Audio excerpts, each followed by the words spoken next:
भरधाव वेगाने येणाऱ्या अज्ञात चारचाकी वाहनाने पायी फिरायला निघालेल्या महिलेस जोरदार धडक देऊन गंभीर जखमी केल्याची घटना कोरोची परिसरात घडली। या प्रकरणी शहापूर पोलीस ठाण्यात अज्ञात चालकांविरोधात गुन्हा दाखल करण्यात आला आहे। याबाबत मिळालेली माहिती अशी, दिनकर गणपती पाटील वय 55 राहणार गणेशनगर शहापूर यांनी दिलेल्या फिर्यादीवरून गुन्हा नोंद करण्यात आला आहे।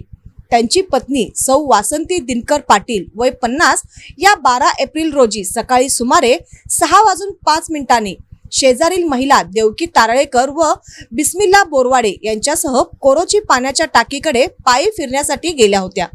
त्यावेळी पंचगंगा कारखाना ते हातकंगले या मुख्य रस्त्यावर ज्योतिबा रसवंती समोर एका अज्ञात चारचाकी वाहन चालकाने वाहन भरधाव वेगात व निष्काळजीपणाने चालवत पाठीमागून जोरदार धडक दिली। या अपघातात वासंती पाटील या गंभीर जखमी झाल्या आहेत।